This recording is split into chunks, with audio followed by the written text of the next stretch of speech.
Vamos orar.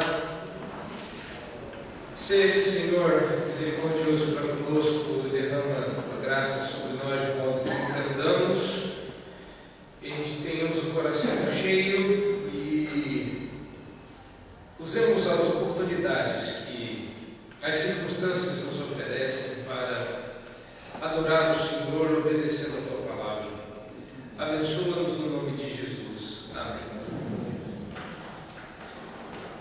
O caminho para seu filho andar. Eu começo dando esse título à palestra sobre a criação de filhos porque ela é sugestiva. Nós temos uma concepção errada sobre o caminho para o seu filho andar e no processo de ensinar sobre a criação de filhos.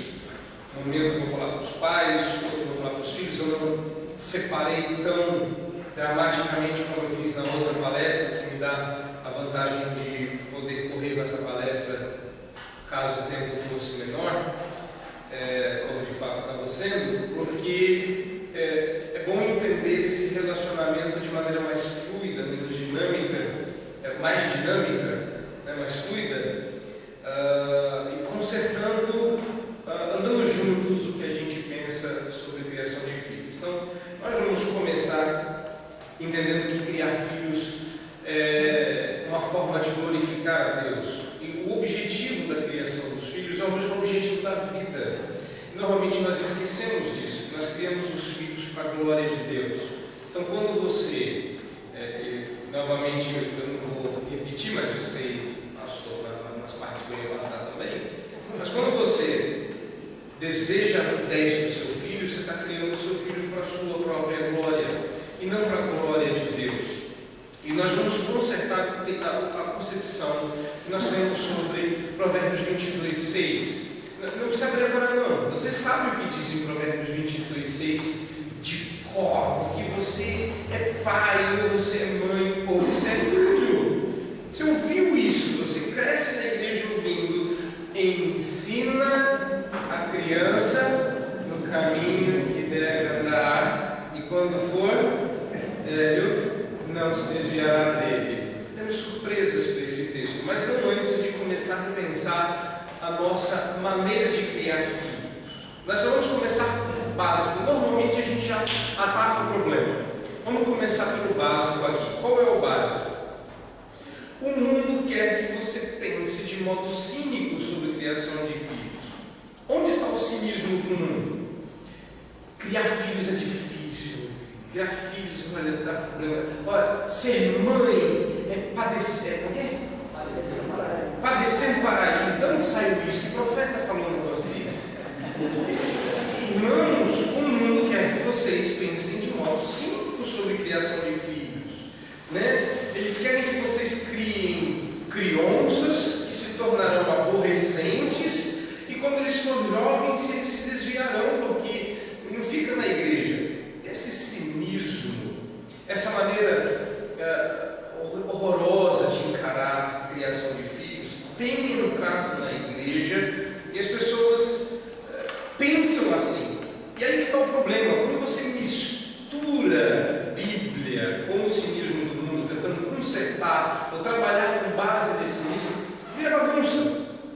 Eu falo para minha esposa quando acontece isso, às vezes nós viajamos e esquecemos de esvaziar a fruteira. Então, quando nós voltamos, alguma coisa cheira mal na cozinha. Aí ela pega um bom ar e... Eu falei: agora ficou com um cheiro de mamão podre com rosas. Misturar a Bíblia com o conceito do mundo, na tentativa de fazer um melhorar o outro, está errado. Então nós precisamos começar com o básico, entendendo os nossos inimigos. Normalmente nós só apontamos para um inimigo, mas nós sabemos que temos três e ignoramos um deles, pelo menos dois deles, quando muito a gente lembra dos três assim, muito distantes. Os nossos inimigos foram vistos lá no Éden, na queda. Quais são os inimigos do crente? Ninguém sabe, Então vamos lá. O mundo, a carne e o diabo. Vocês conseguem ver isso lá no Éden? Pois está lá. O mundo pressiona.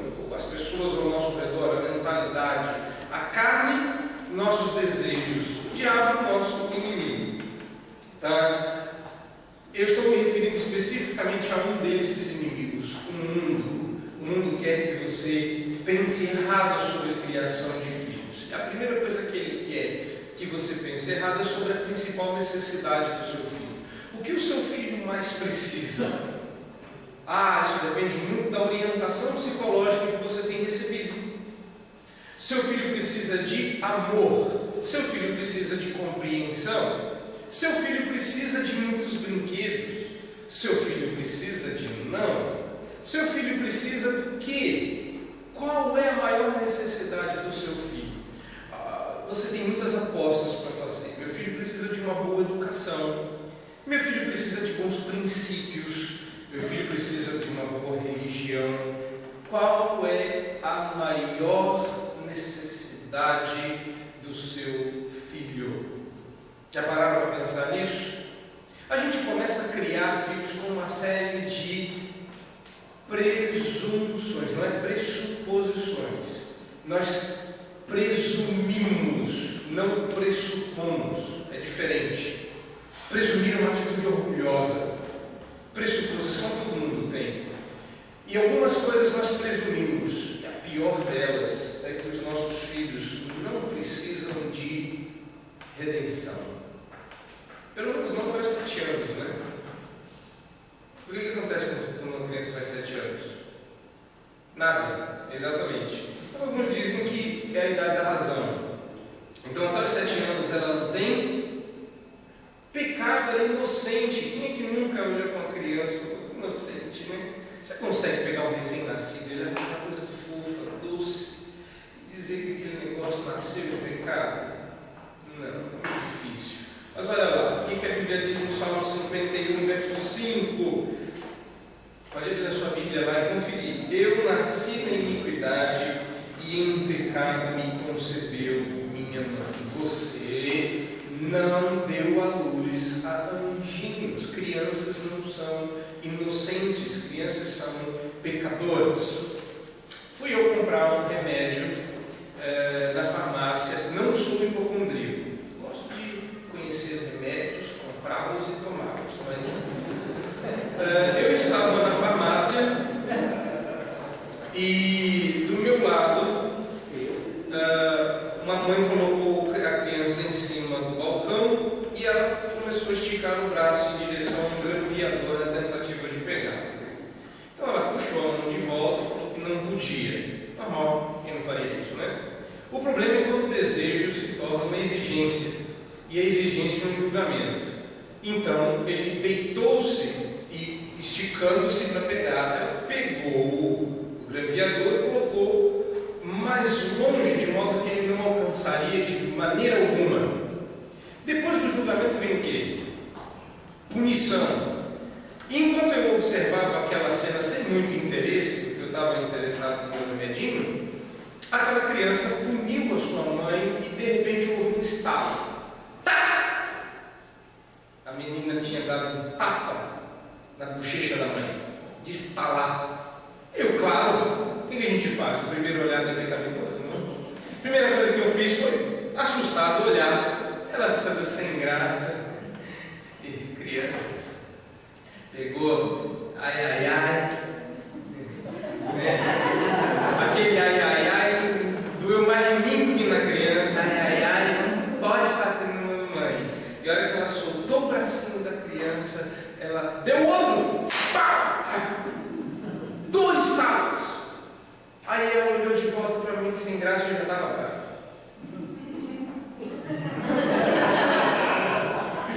A minha cara foi, a senhora não vai fazer nada? Crianças, né? Peguei minhas coisas e vim embora. A maior necessidade do seu filho é redenção. O maior problema do seu filho é o pecado. Nem toda educação do mundo vai livrar ele das agruras do inferno, se ele não for trabalhado pela palavra de modo a apertar, como disse o Reverendo Wilton, até que o ídolo saia. Uma sinergia boa aqui, né? A segunda coisa cínica, ou a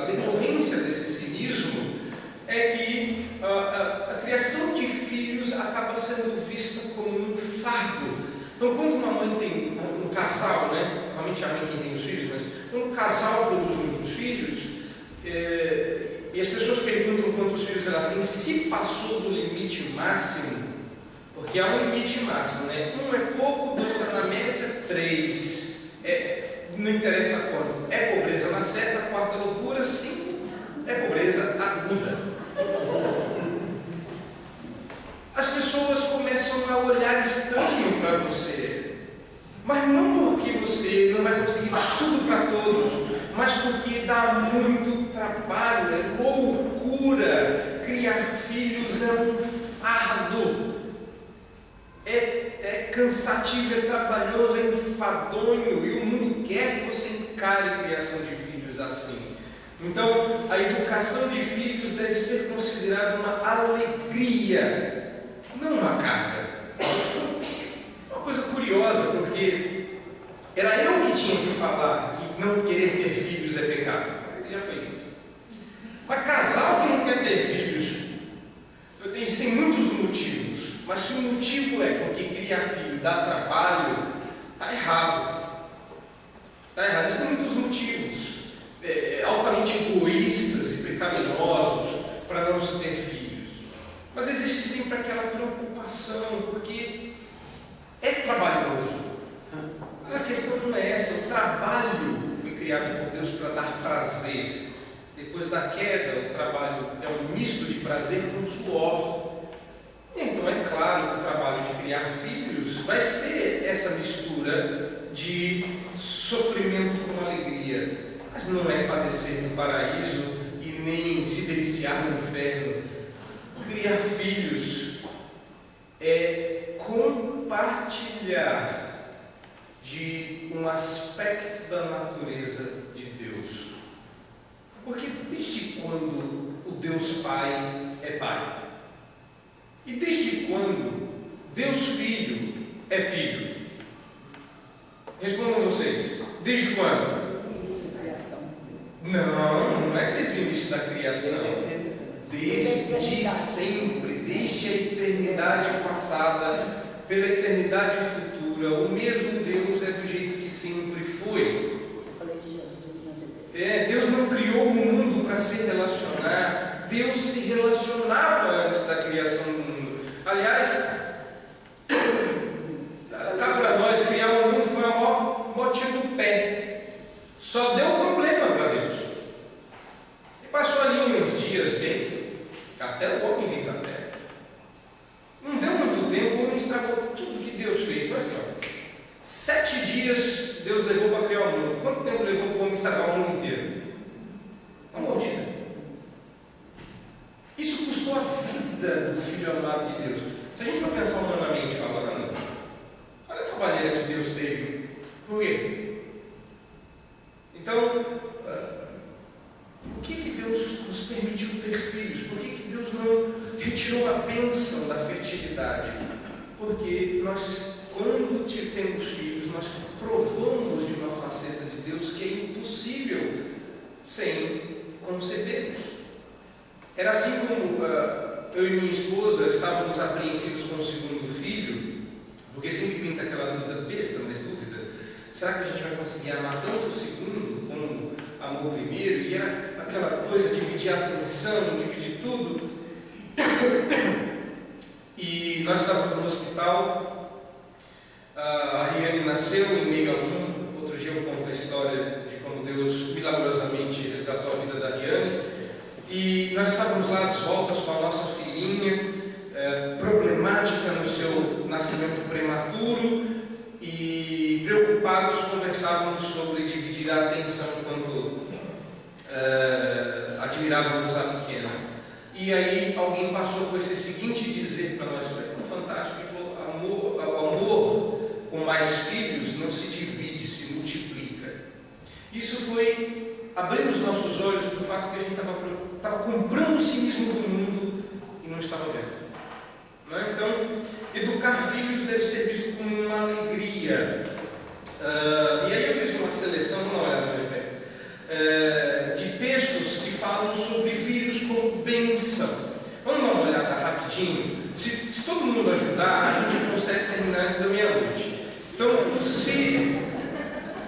se alguém abrir para mim Deuteronômio 21, 18 a 21, outra pessoa em Efésios 1, porque Efésios ainda é o que eu tenho em mente. Eu estou seguindo Efésios, tá? E eu vou começar a falar sobre filhos e depois dos pais, porque eu estou seguindo a estrutura de Efésios. Terminamos Efésios 5, entramos em Efésios 6. E a estreia de pais e filhos começa com os filhos em Efésios 6, 1. Mas se você olhar Gênesis 1, 28, vai outra pessoa aí, tá? Depois eu vou comentar sobre Gênesis 3, não precisa abrir lá, você só para ler o verso 16.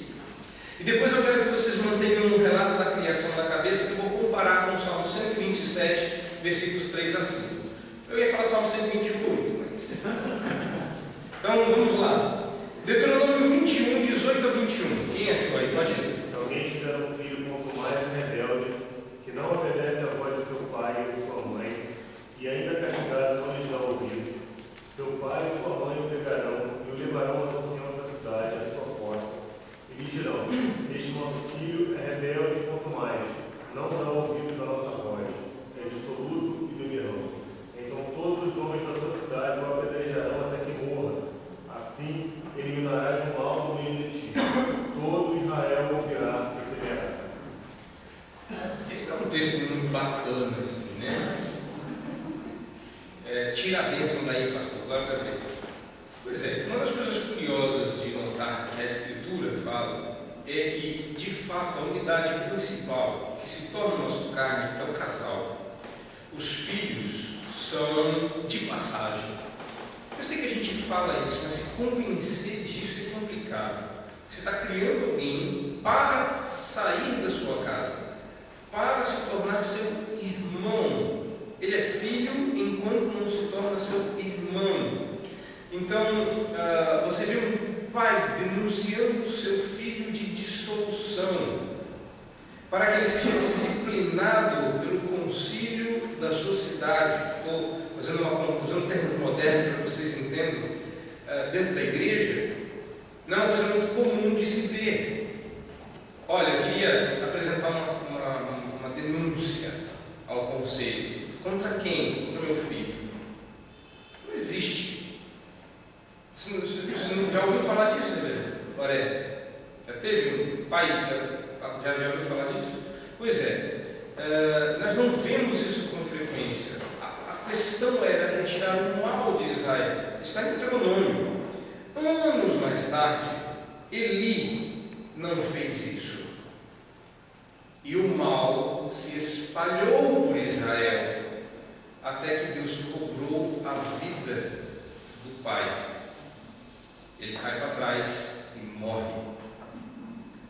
Então, educar os filhos é uma tarefa de vida ou morte. Isso não é cinismo, isso é Bíblia. Efésios 6:1.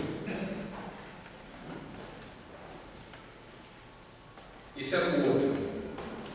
Quem achou? Filhos, obedecer a nossa paz do Senhor, pois isso é justo. Obedecer o Senhor, pois isso é justo. É uma das coisas que eu aprendi com Ted Tripp, autor do Pastoreio no Coração da Criança, é fazer a minha criança decorar esse texto, para que ela entenda que é o meu dever educá-la para isso. Ela faz diante do Senhor. Filhos, obedecei aos nossos pais no Senhor. É uma obediência em última instância a Deus, a Cristo, ao Senhor. De modo que quando os filhos desobedecem aos pais, em última instância estão desobedecendo ao Senhor. O Senhor colocou os pais para serem o reflexo da sua autoridade dentro do lar. Tá? Nós vamos voltar a falar de Efésios, calma. Isso é só para dar uma situada nas coisas cínicas que o mundo diz e que a Bíblia contraria. Gênesis 1:28 fala então do início, né, de como essa bênção nasceu. Gênesis 1:28, conhecidíssimo, quem achou pode ler. E Deus os abençoou e lhes disse: sede fecundos, multiplicai-vos, enchei a terra e sujeitai-a, dominai sobre os peixes do mar, sobre as aves do céu, e sobre todo o animal que rasteja pela terra. Filho foi fruto da bênção, e Deus os abençoou, dizendo: sede fecundos, multiplicar, etc. Então, ter filhos era uma bênção. Deus colocou a sua bênção sobre a questão dos filhos. Mas o que aconteceu em Gênesis 3? Abra sua Bíblia lá, dá uma olhada.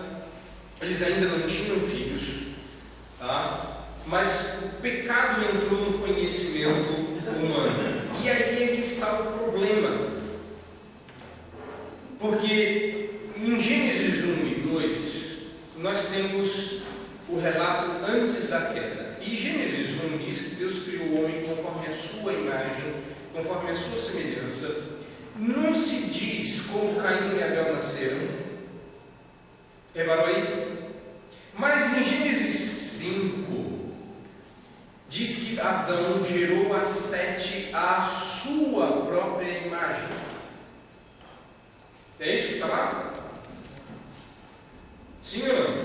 Sim. Vocês não estão acompanhando Gênesis? Dá uma olhada lá.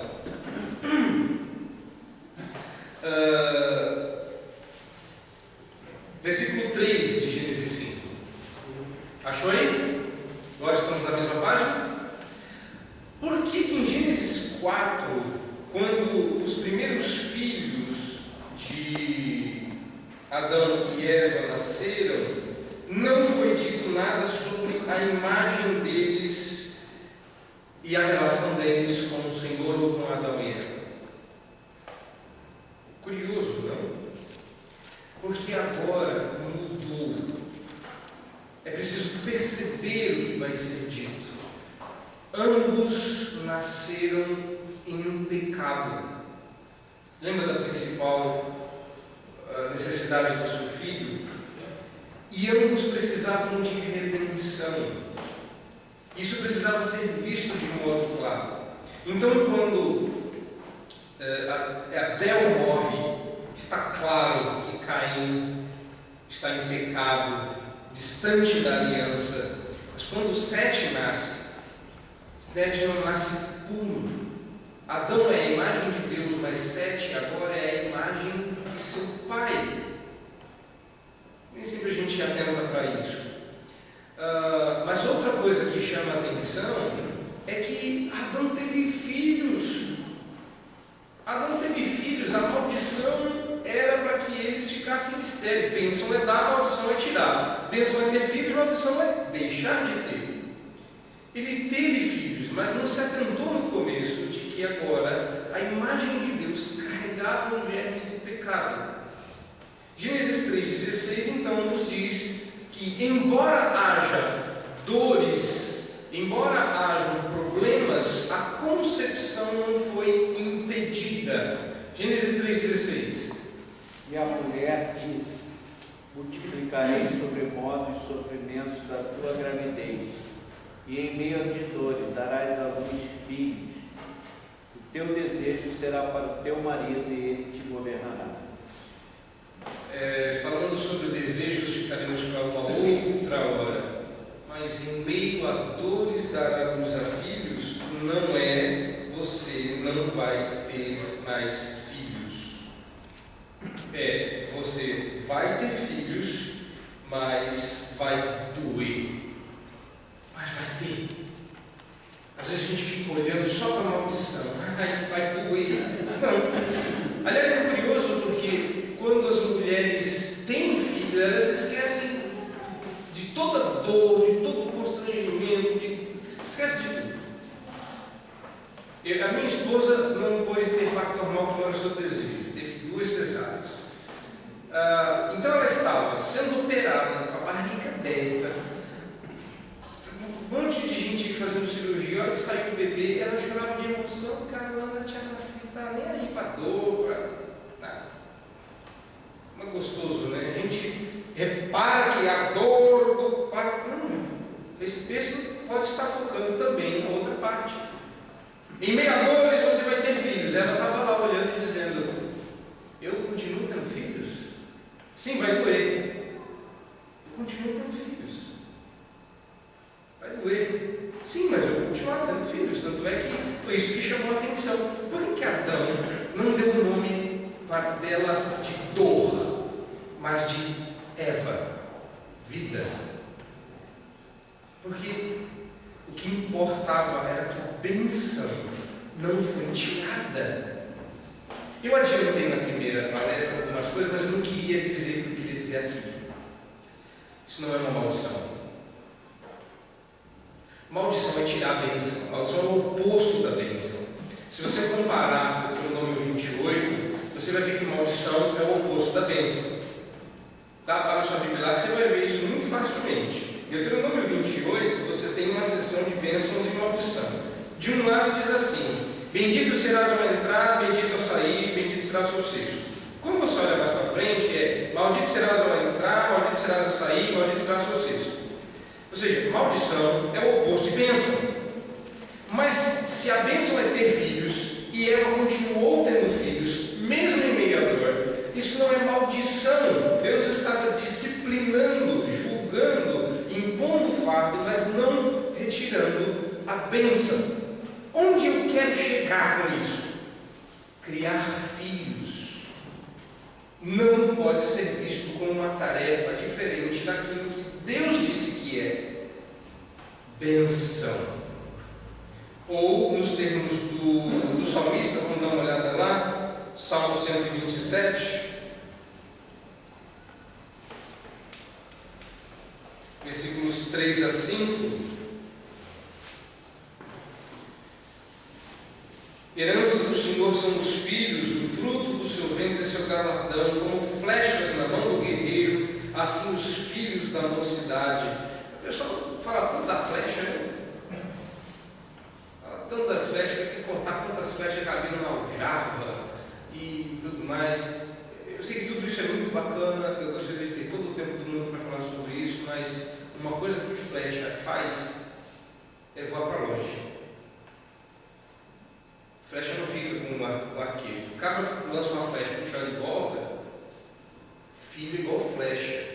Você está preparando ela para deixá-la partir. Vamos lá. Então nós temos aí Provérbios 29, 17. Vamos lá? Provérbios 29, 17. Corrige seu filho e dará descanso, dará delícia da sua alma.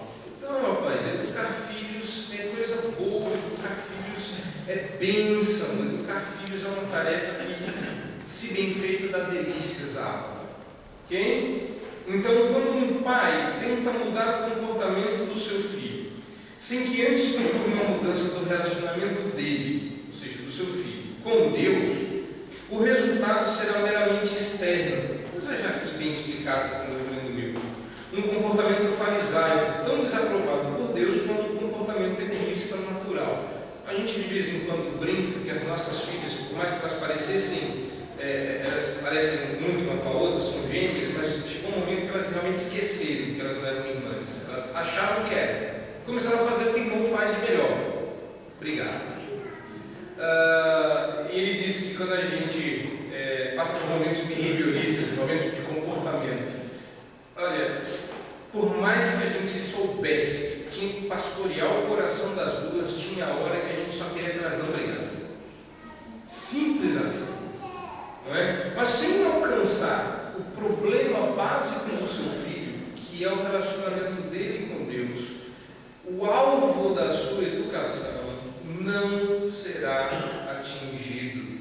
Por isso que é importante, veja, pastorear o coração da sua criança, porque o maior problema dela está no coração. Então, sua principal motivação para educar seu filho de acordo com a Bíblia é que ele seja capaz de agradar e glorificar a Deus. Parece tão simples, eu sei que eu estou indo rápido, mas pense nisso, meu querido. O alvo da criação dos seus filhos não é que ele seja uma mulher de sucesso e que tenha dinheiro ou uma profissão que lhe garanta uma sonhada, mas nunca alcançada estabilidade financeira. O que você deseja para o seu filho? Ouvi isso do Steve Vai, falando das suas filhas indo para o centro de convivência da igreja dele, doando o tempo de férias para trabalhar no projeto social. Fala, só tem uma coisa que eu quero que minhas filhas sejam: crentes. Só tem uma coisa que eu quero que meu filho seja: crente. O o resto é lucro. Aí você fala assim, tá, mas como é que ele vai comer? Não sei, não só de pão viverá o homem. Mas o que ele vai vestir? Não sei, não posso andar ansioso nem por vez de comer ou de vestir. Mas o que ele vai ser da vida? Crente. Qual é o alvo da sua criação? O que você está projetando no seu filho? É meio frustrante porque eu quero saber como fazer para ele se comportar bem. Não quero que você fique falando que ele tem que ser crente. Ele vai ser. Não sei, você está investindo esse tempo todo para que ele se torne um homem, uma mulher de Deus? Então, para que isso aconteça, para que o coração do seu filho seja alcançado, para que o alvo da educação seja alcançado, a educação do filho seja alcançado, que a glória de Deus na vida cristã do seu filho, ensine diligentemente as doutrinas essenciais do Evangelho. Não é ensinar historinha, é diferente. A gente vem aprendendo na igreja que tudo que você precisa fazer é ensinar a criança que Daniel foi para a cova dos leões. A gente só ensina para a criança que Davi rodou, está com a pedra e pronto. Mas qual é a lição de Davi e Golias? Que quando você tacar a pedra na testa de alguém, vai matar. Daí você vai aprender? A lição é, quando você estiver numa jaula cheia de leões, não se esqueça de orar, hein? Daniel. Caso você seja vendido pelos seus irmãos, tranquilo. Se aparecer um padeiro na prisão, peça para ele se lembrar de você junto ao faraó. Gente, qual é o objetivo de ensinar a historinha para o seu filho? Cuidado! Seu filho cresce sabendo todas as histórias da Bíblia, mas não sabe para que elas servem nem que elas ensinam. Agora, ensinar princípio do Evangelho não é ensinar historinha. Você pode ensinar historinha, mas qual é a moral da história? Você está ensinando princípios do Evangelho ou você está ensinando historinha? Porque normalmente o que nós temos é o contrário. Nós temos pais que ensinam historinhas, mas desmentem o Evangelho na vida e acabam ensinando as mentiras da vida ao invés das doutrinas do Evangelho. Minha esposa estava comentando isso comigo esta semana. Nós pedimos para a filha mais velha nos ajudar a arrumar a mesa e ela obedeceu. Um bico deste tamanho. E ela falou, nossa filha obedece. Ela não obedece. Mas ela não faz isso com o coração grato. Ela conhece todas as histórias da Bíblia. Pode perguntar. Essa é 10. E eu não sei. Mas o coração dela já está começando a botar para fora a linguinha. Olha lá. Emburrada. Por quê? Aí a gente pergunta, por que você está chorando? Nada. Tudo bem. Você percebe? O objetivo não é ensinar só as historinhas. Eu tenho dificuldade com isso. Vocês tomem cuidado, viu? Igreja que só ensina historinha para criança vai ter adolescente que só sabe historinha. Então, ensine diligente as doutrinas essenciais do Evangelho. O Evangelho diz que nós somos pecadores, que Cristo morreu por causa dos nossos pecados, fala sobre perdão, fala sobre justificação, fala sobre amar o próximo, fala sobre o amor de Deus, fala sobre idolatria no coração. Você está ensinando isso para o seu filho? Não, nunca. Eu nem entendi essa história ainda, que dirá ensinar o filho. Tome cuidado com isso.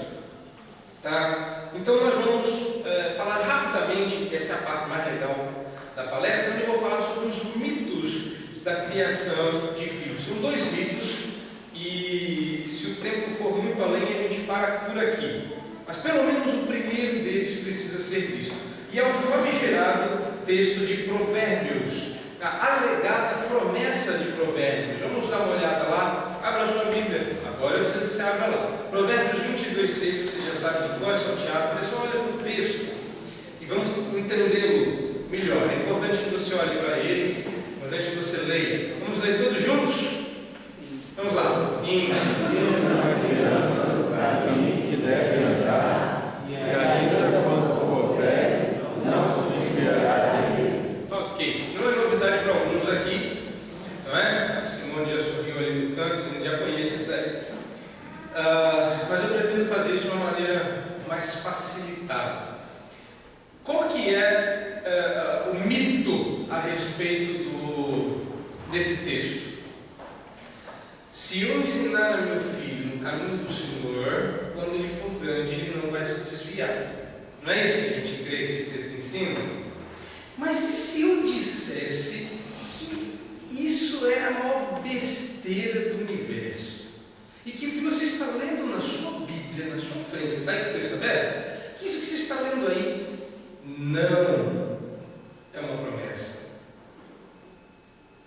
Que Deus não está dando garantias de que se você criar seus filhos no caminho do Senhor, quando ele for velho, não se desviará dele.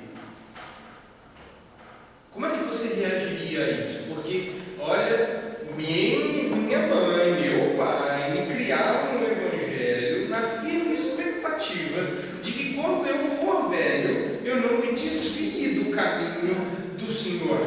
Minha mãe cria nesta promessa. De vez em quando ela manda uns e-mails dizendo: Deus cumpriu sua promessa. Aí eu falo: qual, mãe? Qual? Porque Ele cumpre todas as promessas que Ele fez, mas Ele não tem compromisso com as promessas que Ele não fez. E o que você está vendo nesse texto não é uma promessa de que se você criar seu filho no Senhor, ele não vai se desviar. Até porque, se você não reparou, esse texto não fala de criar a criança no caminho do Senhor. Ele apenas fala do caminho. Ensina a criança no caminho em que ela vai andar, certo? Agora, outra coisa que eu quero que você repare aí, eu vou explicando isso tudo no decorrer do texto. Eu acho que o camarada que escreveu esse texto em português, ele não manja muito português, não é? Ensina a criança. Então não seria quando ela for velha?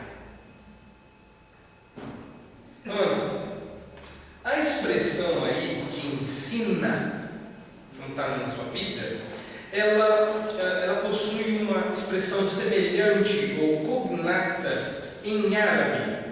E a expressão em árabe é um pouco mais clara. Ela significa esfregar o palato da criança com tâmaras esmagadas, ou o palato de um recém-nascido com algum tipo de óleo antes que ele mamasse pela primeira vez. Então, essa palavra ensina significa esfregar na boca uma espécie de óleo ou de tâmaras. Quem não sabe, tâmara é esse fruto aqui, e palato é isso aqui. Então você pega essas tâmaras e põe no céu da boca, como que dando um gosto para a criança, criando um gosto na boca dela. Ou então você, a boca dela ficou horrível, né? Em sua boca. Ou então colocando um óleo no céu da boca da criança para facilitar no momento da primeira mamada, que ela encontre o seio da mãe e consiga mamar com facilidade, sem se engasgar. A cultura deles lá. Então essa palavra significa isso, tá?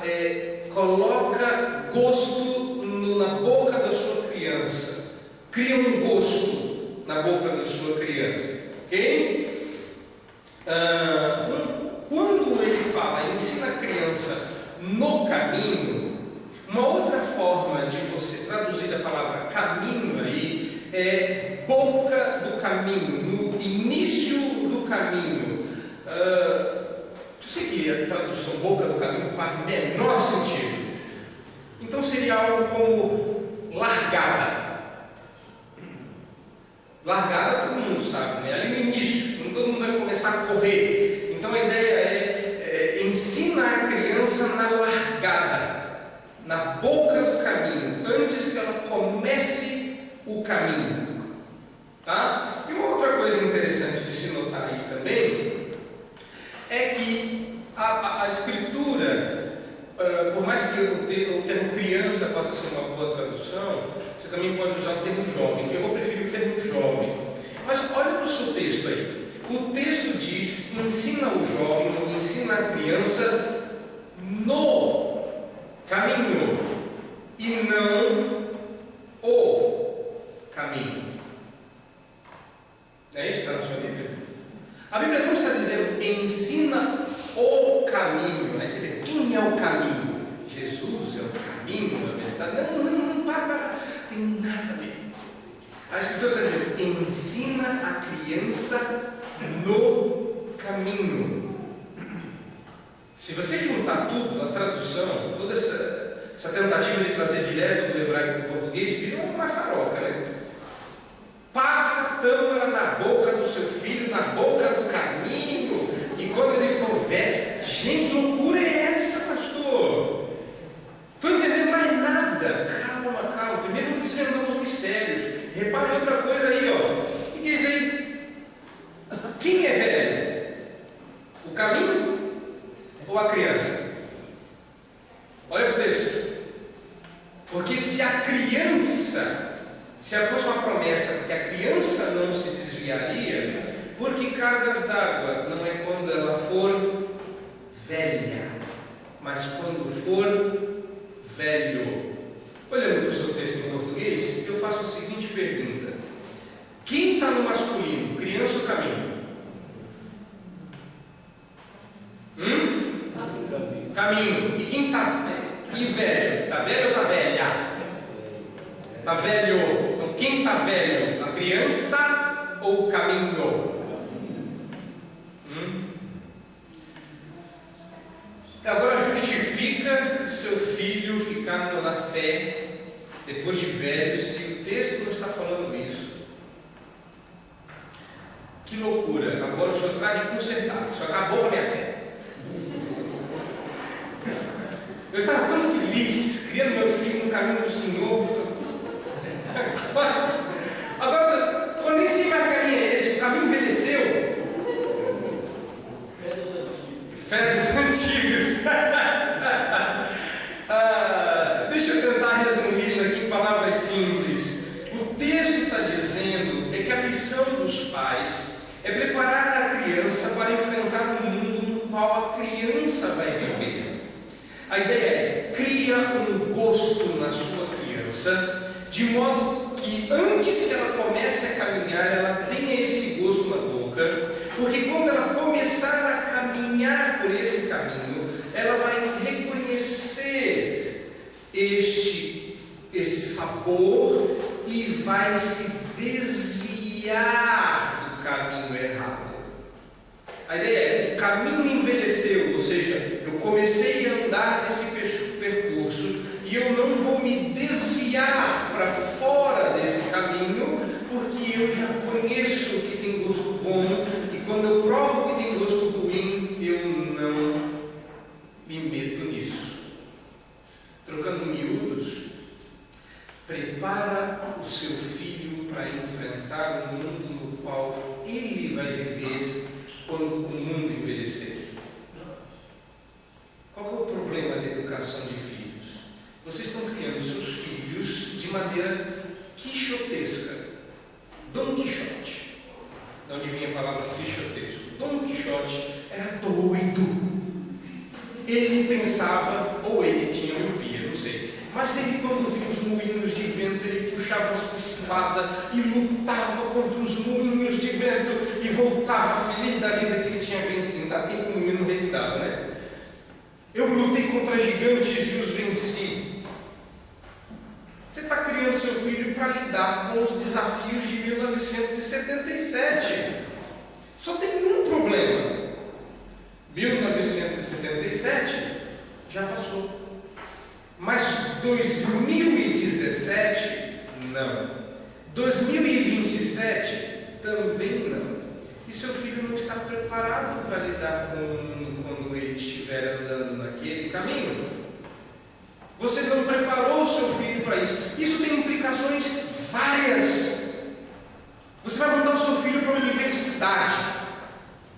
Você sabe que na universidade o povo vai falar sobre evolução. Aí o que você vai fazer? Filho, você vai um dia para a universidade, então você precisa conhecer os furos da teoria da evolução.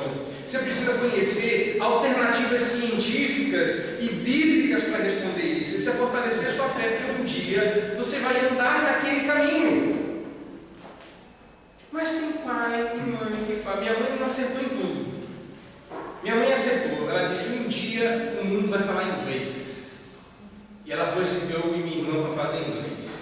Nós dois hoje falamos fluentemente o inglês. Mas ela errou numa outra parte. Ela falou... Ela é carioca, minha mãe. E ela dizia assim: eu saía lá de Nova Iguaçu para fazer curso de datilografia na URCA. Deu para entender, meio longe para burro. E ela falou assim: vocês precisam de datilografia. E eu e minha irmã somos datilógrafos. Alguém sabe o que é isso? Sabem que vocês são velhos. Mas o texto diz que não envelheceu o caminho, não é a criança. Então, eu aprendi a digitar, beleza, numa máquina de escrever, manual. Eu sou habilitado para operar máquina de escrever elétrica. Errou o mundo. Agora, peraí, para que mundo você está preparando o seu filho? No mundo do seu filho, os homossexuais serão a regra, heterossexuais serão exceção.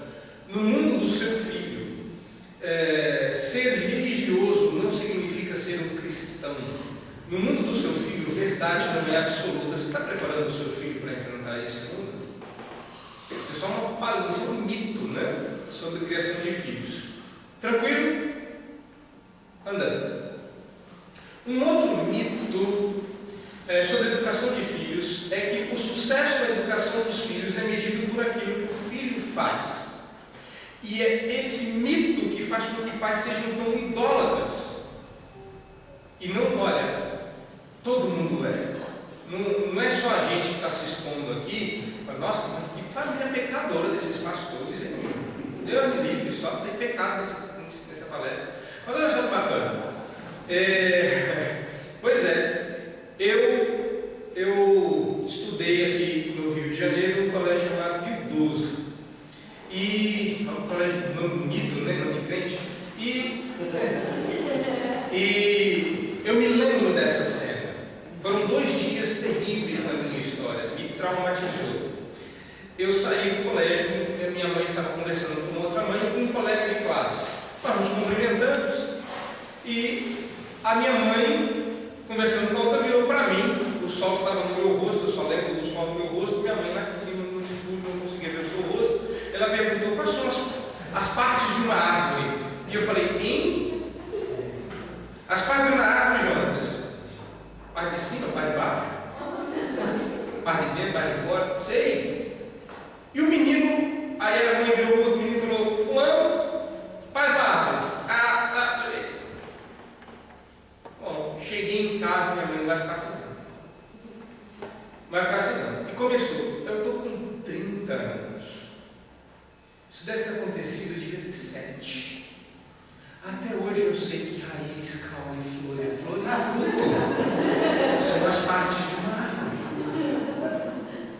Para que isso me serviu eu não sei, mas que a minha mãe esnobou a outra, ela conseguiu. Porque o sucesso dos pais é medido por aquilo que o filho faz. Então você fica frustrado quando o seu filho se perde dizendo que você falhou.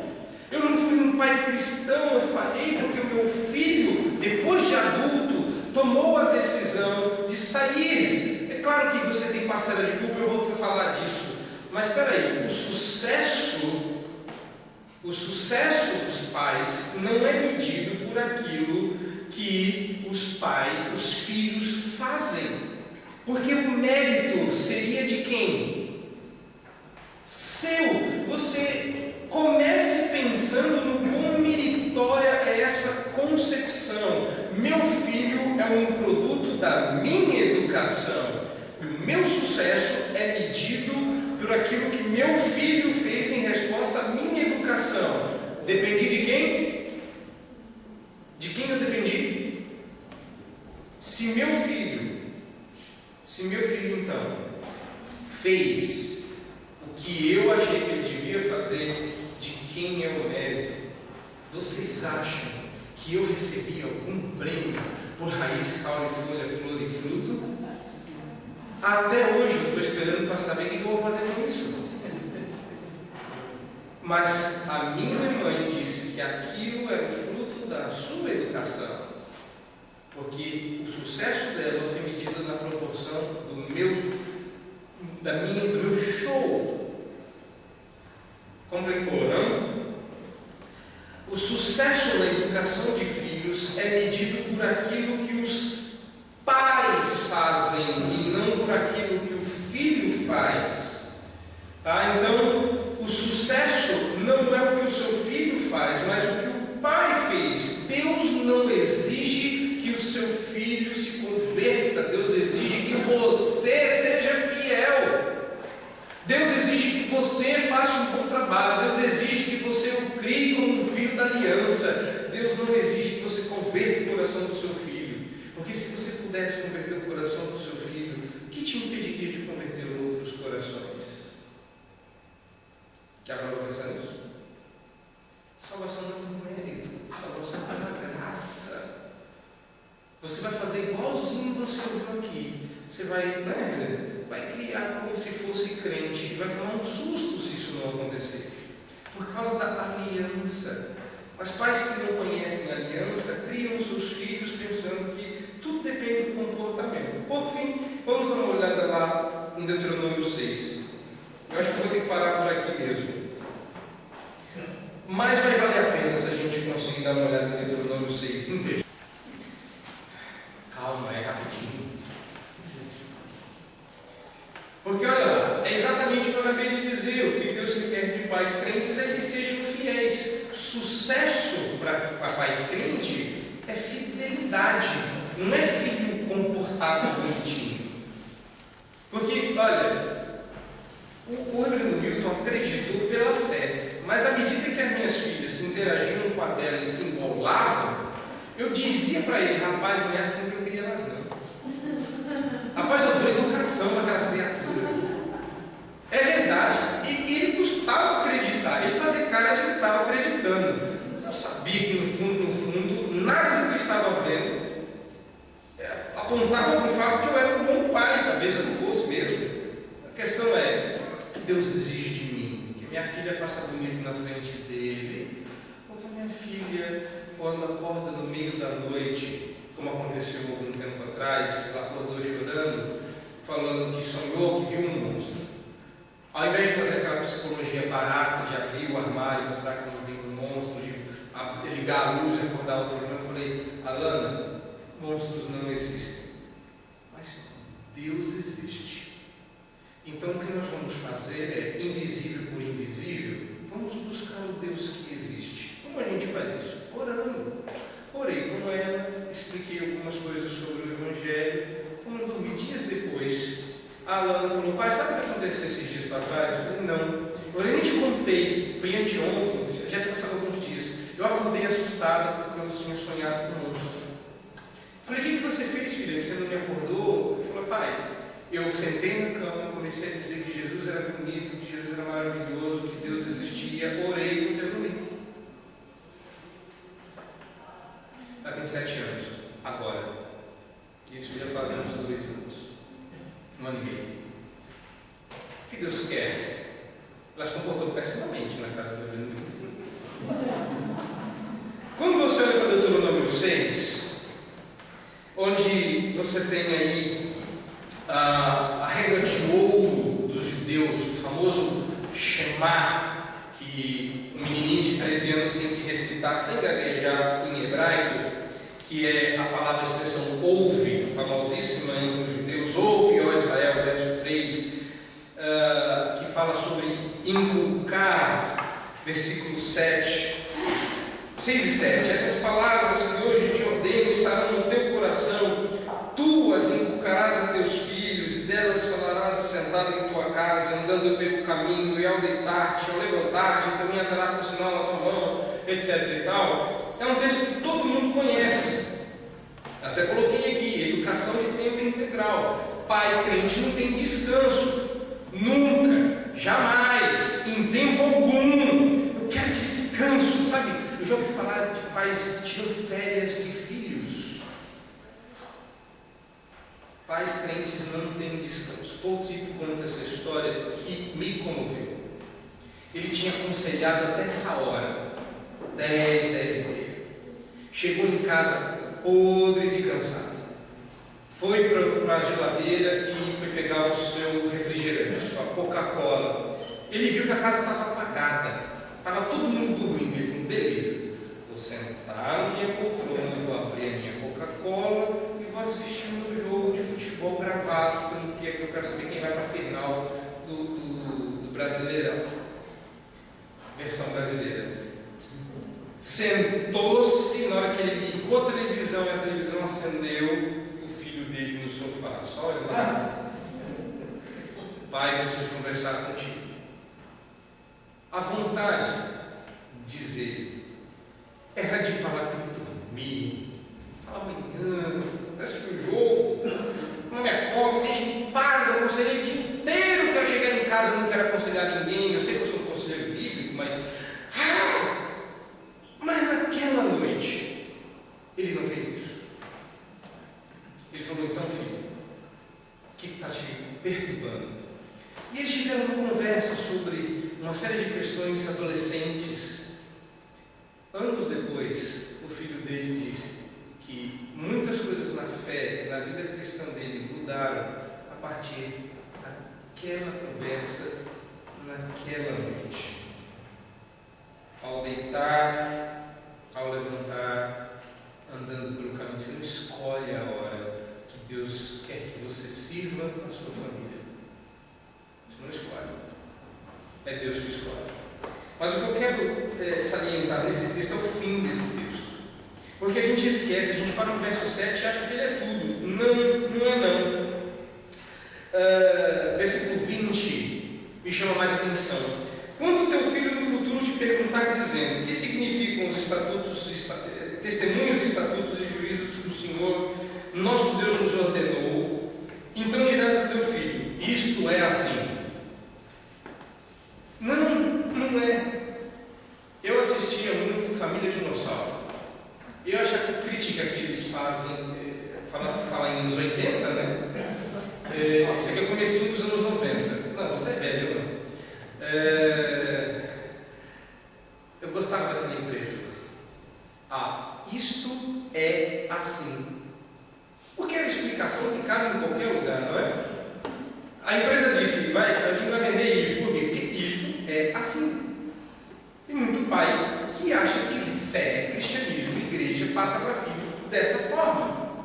Pai, por que a gente tem que acordar todo domingo de manhã para ir para a igreja? Porque isto é assim. Mas uma coisa curiosíssima, o único no universo que poderia dizer porque isto é assim é Deus. Eu estou dizendo que é. Não orientou a gente a fazer dessa forma. Ele disse: então dirás a teu filho: éramos servos de Faraó no Egito, porém o Senhor parará. Ou seja, Deus está dizendo: vocês vão contar a história de vocês. Vocês vão gastar tempo. E o que me chama a atenção nesse texto, que conta sobre a história, é o versículo 24. O Senhor nos ordenou: cumprissemos todos esses estatutos e temêssemos o Senhor nosso Deus para o nosso perpétuo bem, para nos guardar em vida, como tem feito até hoje. Mas que coisa linda! E por isso, filho, que eu amo o Senhor. E é por isso que eu levo você, que um dia você o ame como eu o amo. Essa é a sua história sendo escrita com Deus. Um dia a minha foi. Mas primeiro, para os pais obedecerem. Então vem aquele pai, depois que o filho se desvia e diz: pastor, eu não sei onde eu errei, porque eu criei meu filho na igreja. já aprendi a responder. Criou seu filho na igreja? Pena, tinha que ter criado em casa. Na igreja a gente não cria ninguém. Na igreja todo mundo é santo, na igreja todo mundo canta louvor, né? Aí louvar na hora que você está numa fechada no trânsito. O cara te fechou, você abre a janela e vem louvar.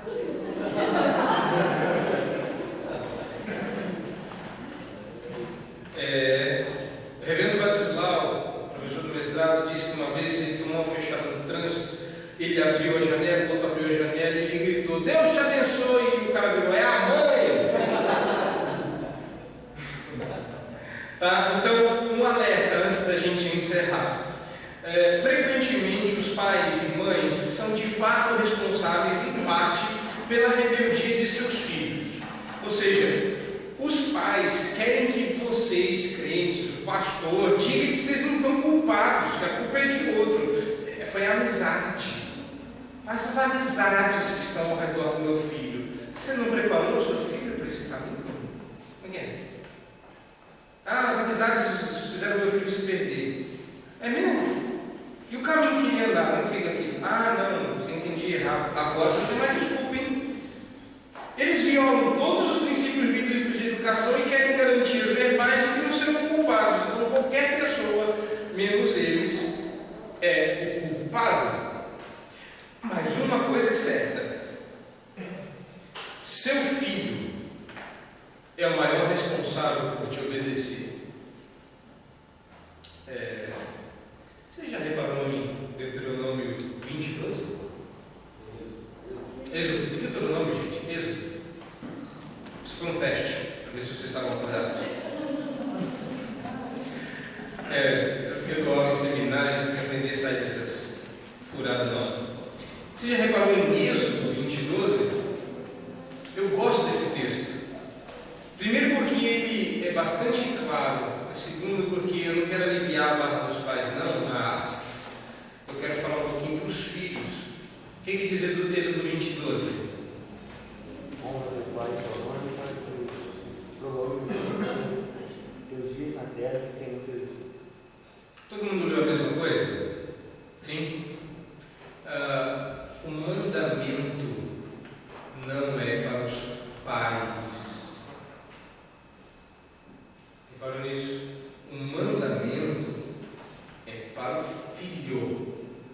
Honra o teu pai. Pai, pare de se martirizar porque seu filho cresceu e não te honra. E filho, tome vergonha, porque você é o culpado. Não sou. Meu pai não me criou bem, eu tenho traumas com meu pai. Isso chama-se, vou usar um termo técnico aqui, sem vergonhice. Porque o mandamento é para o filho. E quando Paulo se refere a este mandamento em Efésios 6, ele diz: filhos, obedecei aos vossos pais no Senhor, pois isso é justo. Honra o teu pai e a tua mãe, e se prolongarão os seus dias sobre a face da terra, pois este é o com promessa. Então a gente olha para Provérbios 22:16 e fala assim: eu creio na promessa. Qual? Não tem promessa em Provérbios 22:16, mas tem em Êxodo. A promessa é vida longa sobre a face da terra. É o primeiro mandamento com promessa, e não é para os pais, é para os filhos. Isso inverte a nossa concepção. Os pais são sempre culpados pelo que os filhos fazem. Não. A Bíblia se dirige ao filho. A Bíblia fala da responsabilidade do pai? Fala, só você ler o verso 4 de Efésios. Claro que fala, mas esse a gente não vai poder falar hoje. Então, nós ficamos assim. A missão dos filhos é honrar os pais. Falando em filhos, a sua tendência natural é de se rebelar contra, mas este é o único mandamento com promessa. Eu encerro então dando dicas para os filhos isso nem digo aos pais aqui, mas nós não vamos ter tempo, porque meia-noite é o nosso limite. Então eu vou ajudar você, Clara. Você, filho, que quer honrar o seu pai, que está arrumando para a tua cabeça, anote você assim na mente: pai, o que você tem que ensinar seu filho para ele não morrer cedo? O que você, filho, tem que aprender para Deus te abençoar e cumprir a promessa? Deus vai cumprir a promessa. Eu tenho um texto que me falou muito ao coração, chamado Deus que é sempre fiel. Dizer que Deus é fiel é uma faca de dois gumes. Deus cumpre todas as suas promessas. O problema é que ele não prometeu só coisa boa, não. Deus é sempre fiel às bênçãos e às maldições. Mas você não quer saber o que é honrar o seu pai e a sua mãe? Então vamos encerrar assim: obedecer a eles com um belo, espontâneo e verdadeiro sorriso nos lábios. Por quê? Porque a Bíblia fala das suas expressões faciais. Esse é o texto que eu vou ter que trabalhar na minha bicudinha. Mas o seu bico, esse texto. Vamos lá? Provérbios 30, 17. O que diz? Pode ler. Os olhos que nos honram do pai, os que desprezam a obediência de sua mãe, como são libeiros e os arrancarão, e pelos que usam da área serão comidos. Isso é a promessa, tá, querido? Vocês estão doidos? Vocês querem promessa? Aí, ó, bacana.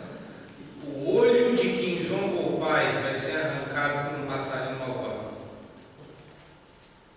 Esse é bacana, hein? Lê para o seu filho. Mas o melhor é para o filho. Provérbios é um livro escrito para filhos. Você vê como a Bíblia se foca no filho e não no pai? Então, como é que eu honro meu pai? Você deve obedecer, honrar com suas palavras. E aí, velho? Pode esquecer, isso não é de Deus. Ah, meu pai é igual quadradão. Você é igual pecador. Não é de Deus. Você deve demonstrar respeito de todas as formas possíveis, desde o coração até as atitudes mínimas, inclusive com as suas expressões faciais. Você deve escutar seus conselhos. Minha mãe tem uma expressão: entrar por um ouvido e sair pelo outro. Não é de Deus. Não faz isso. Tem que escutar o pai. Jamais desprezar, mesmo que o seu pai não esteja vendo. Sabe quando ele passa pela porta do quarto e fala: já estudou? Ninguém está vendo, mas já era, pecou. Isso é para os filhos, não é para você ficar. Que negócio foi esse aí? Você deu de ombros? Errado. Isso não é honrar o pai e a mãe. O dever do filho de honrar seus pais não acaba mesmo quando tal filho se torna adulto. Eu sou pai de 2 crianças e tenho que honrar os meus pais enquanto eles forem vivos. Minha sogra já foi para casa, mas meu sogro ainda precisa ser honrado pelas suas filhas. E as minhas filhas terão que me honrar enquanto eu for vivo. Ou seja, casar-se não é carta de alforria. Casar-se não é: estou doido para casar, para desonrar meu pai e minha mãe. Eu tenho familiares, aqui no Rio inclusive, que por causa da opressão que meus avós impunham, resolveram se casar para se ver livres de ter que honrar o pai e a mãe. Que vida miserável em todos os aspectos eles viveram, porque Deus não abençoa. Então, nós paramos por aqui, pedindo para que os filhos acordem com respeito à honra do pai e da mãe. Deus os abençoe e fortaleça seu compromisso, porque não é fácil não. Nesse mundo onde desonrar o pai e a mãe virou mais que natural, não culpe os seus pais pelos seus erros. Você tem a sua responsabilidade. Pai, para de pegar o cinzeiro e jogar nas costas. Não funciona assim. Essa não é a regra. Essa não é a regra do Senhor. E isso tem que ensinar para o seu filho, e filho, isso você tem que aprender. Mas a responsabilidade final é do filho, não do pai. O pai é fiel, mas o filho tem que responder da maneira apropriada. Terminamos por aqui. Deus os abençoe. Estarei aberto às dúvidas